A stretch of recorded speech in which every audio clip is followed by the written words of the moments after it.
I thought my van was going to catch on fire yesterday. It had a bit of a scare for a minute. Tell you what happened yesterday. I went out to get it in the Pennsylvania State Safety Inspection. Now that I've done that front end work and the brakes and everything, and it was out and about in it, and it's pretty hot yesterday. It's gonna be pretty hot today too. But so I'm running the air conditioner. It works really good. Blows nice cold air. Oh, hi Bella. Hi Bella. And all of a sudden I started smelling something. You know that burnt smell when something electrical, like wiring, is I started smelling that, and I thought, oh no, I almost I make your adrenaline jump up a little bit. And I mean, within seconds, smoke started coming out of my air conditioning vent. And we were almost back here. We're only probably half a mile from here. And immediately I'm thinking, okay, I have to pull over, shut it off. I have a fire extinguisher in this compartment in here handy. So I thought, my brain was kind of racing like, uh-oh, I might have to do an emergency pull over and fire extinguisher thing, maneuver. But I hurry up. So coming out of the vents, now I know the blower motor that blows the heat, you know, the defrosters in the vents, that blower motor, I know it's been making some noise for a little while, and but it still worked, and it would kind of come and go and everything.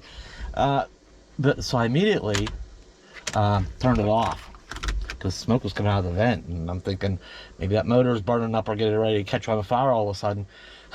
So I went and turned it off, and it quit blowing. No more smoke. It stopped, and I put the window down some. You know, it aired out. It cleared out right away. You know, within 5 or 10 seconds. And I thought, okay, that has to be that motor out there. So the van did not catch on fire, obviously, thankfully. This blower motor in here, and I can't believe I'm going to say this. But how nice, yeah, at least the first part of this.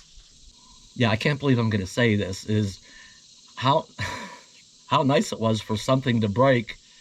Okay, that's the first part of it. You know, you only say that when you've just recently done a big job that was pretty involved and strenuous and everything. That's the only time you'd ever say that. How nice it was for something to break that was easy to work on. Didn't have to bend over, didn't have to get out a ton of tools, get all greasy real bad and all that. It was a pretty simple repair up here, nice and easy to work on. So it was nice that it was something broke that was easy to work on. Okay. Anyway, this fan motor, I already have it replaced. I got the new one in. I haven't tried it yet. Oops, because I don't have the battery back in it yet. I had to take the battery out. I had to take the battery tray out. And there's an air conditioning component right here. Oops, right here. It just has those 2 bolts, and then there's one more at the bottom. Had to take them bolts out and just move that over a little bit, and then so that wasn't too bad. And that came out, and that's just I had a plug and 4 bolts around it. So have it almost all back together here. I'm going to try it, and hopefully the new fan blows good and strong, and it's doesn't make all that racket this old one made. And yeah, there was just 4 bolts in it, and a plug. Oh, and there was a vent hose, too, on the bottom. I guess that it blows cool, or blows air through there, I guess. It looks a little, I see some discoloration in there. That doesn't look normal. Kind of like them wheel bearings, kind of similar. And this has a tight spot, too. Hang on, let me do this real quick, okay? Let me sit this camera down. All right, and this has it's a little bit free, but then it has a tight spot. There, hear that? So that went bad. Fortunately, they're not terribly expensive. It was only, only I think $59 at AutoZone. So they had one. I went over and picked it up. Yeah, that's like really dark looking. Looks like it got pretty dang hot. Yeah, I can smell that burnt. I can smell that burnt smell inside there too. Yeah, I think this is the culprit. So I'm gonna throw this battery in here real quick, and because I'll tell you what, yeah, we're in another, it's summertime, right? So we get upper 80s, low 90s, and it's gonna be in the low 90s today. That's what it was yesterday. So yeah, I want my air conditioner to work. Now I do run that back one on real hot days. I can run the back one, and it keeps the back cool, but it doesn't make it all the way to the front real well. It still stays reasonable up front. But having good dashboard air conditioning is everything. I don't even need to run the back. It works great, provided it has a good fan. Okay, so let me throw this in here, and we'll see what happens. Ooh, good old lead acid batteries are heavy. Get spoiled with those the new lithium batteries. Weigh a fraction of what these do. Come on, cable, stay out of the way for a minute. Something's been bothering me for a while. I'm sure it does some of y'all too. So much of our stuff is made somewhere else, some other dang country somewhere, and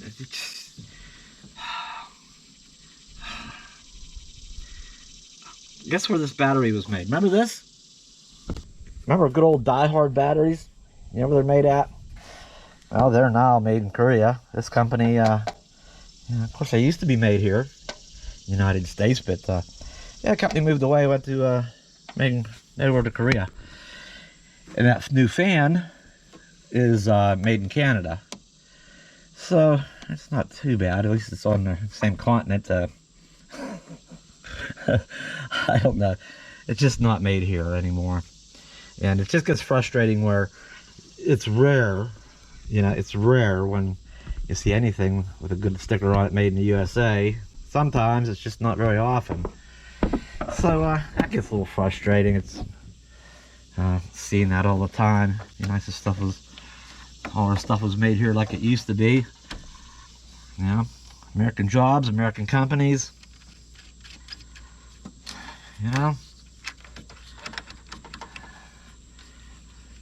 Well, hopefully that'll change.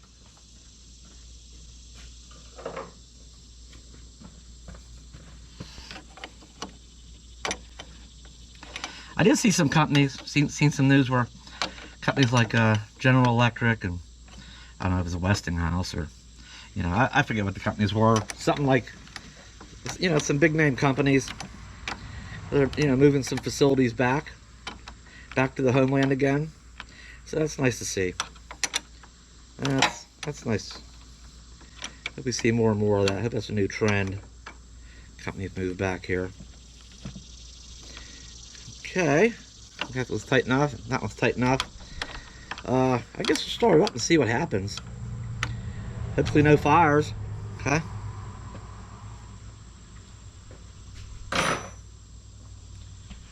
See how easy that is to work on?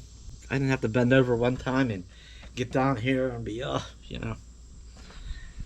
Alright, moment of truth.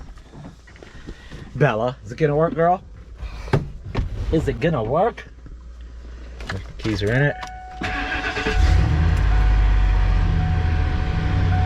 Start it up anyhow. I'm gonna close this. Of course, the battery is undone, so now the radio is all jacked up. Let's see what happens here. And it's on cold, the fan on low, max AC. Now it kicked on. Oh, it's blowing.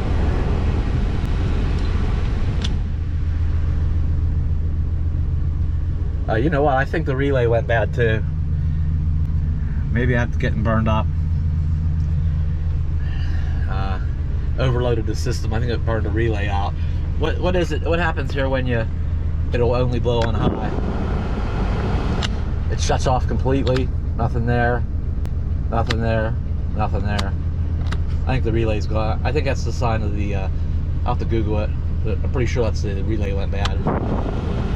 At least high works. And it's quiet. It's not making all that rattling noise up there. It's already cool. Yeah, that's better. So hang on, that's all I need to know for now. At least we can stay cool when we need to. I think that relay's right up here. I might have to take, I'll probably have to take at least the battery back out to do that. I think that's that thing, that white thing down there. I think there's just a plug and one bolt that holds it in. I think that's it. You have to do some Googling, pick one of those up. But, at least now we won't bake if we're out in the van. And by the way, since I did all that front suspension work, I did wash it. It looks a little brighter now. Look, reflection, there's shine in it. It has a couple war wounds around it. And well, it's up. It's time to check all the fluids too, and they're all up. I probably need to top off my windshield washer stuff, but the oil's good and the transmission level, all that's good. So just did the brakes, so the master cylinder's full. Top that off when I was done. Yeah, it was kind of nice to only have to get a few tools out instead of that whole, tools everywhere and parts everywhere. I guess this can go in the scrap. And it occurred to me too, you know what, I need to be taking better, I need to step up my game and start taking better care of my vehicles. I've let the van go and put it on the back burner. There's no excuse for it. It was filthy, filthy, filthy. And it's not like I don't have car wash, products. Big old bucket and scrub brushes and, a mitt and one of these big long handled brushes. And all the other products for stubborn stuff. I got these for cleaning the RV because it had all that gross stuff on it. It was stubborn. And other stuff, just troubled areas, maybe go along the bottom where stuff's stuck. And I probably wouldn't use any of these on a good automotive finish, like on anything fancy like a good car. It'd probably leave swirl marks, and you wouldn't do that on a good paint job. But heck, for kind of stuff I have, that's good. Another buffing, and these are soft polishing things, and these are like Scotch Brite pads. I think that's coarse. I think that's medium. I don't know which. That might be fine. Whatever. That's like extra coarse. Forget what I got those for. A couple troubled areas I wanted to test out the polishing pads on the Coachman on that. And yeah, it's not like I don't have products. Car wash stuff, tire stuff. Yeah, another mitt and some other scrubbing thing. So there's no excuse, except I need to get off my butt a little bit more often here and take care of my vehicles better. I did start sanding my front bumper down, and I need to get another piece, something a little bit better, especially get around the edges. I can use my vibrating sander on most of this, but when you get up to the edge, I can pick up a decent piece of sandpaper to finish that job up, and I'll tape it off, tape the rest of it. Give that a fresh coat of paint, a couple of coats of paint actually. So yeah, she's pretty nasty. Overall, the van, has a pretty good appearance. She needs a little bit of detail work, a little bit of love. All right, let's jump ahead a little bit. Just got back from, and I got new stickers. The van passed inspection. So I couldn't get inspected right away. I had to make an appointment. So we finally went just now and did that. I just got back from another job. Took the string trimmer and trimmed up a sidewalk and with the leaf blower. Did that for my cleaned up the sidewalks over at my mom's house. Stopped and got some gas for the tractor. What else? Oh, I know. I stopped and got a good piece of sandpaper for the to work on that front bumper. We're gonna get that front bumper taken care of next, and I don't know what else we'll do to the van right now. The mechanics are out of the way. We'll get that tidied up and get the van looking a little sharper. And I don't know, I need to do the same thing with the Coachman. Same thing, it's gotta we'll probably do the same thing with the Coachman. I need to get started on this thing pretty soon. The probably take care of the mechanics, the more critical, important stuff first.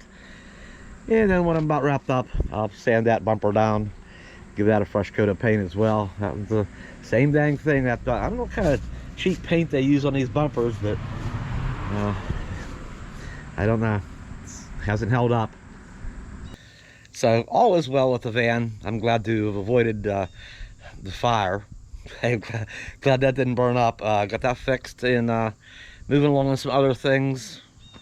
What else? Maybe we'll end on that note, and maybe next video we'll get that front bumper. Maybe I'll start it here after a while, or tomorrow. I'll get the sanding on that bumper and give it a fresh coat of paint. We'll tape it all off and give it a good spraying and see how that turns out. Or we'll find something else to do. Alright, that's all for now. Thanks for hanging out today. I'll see you in the next video.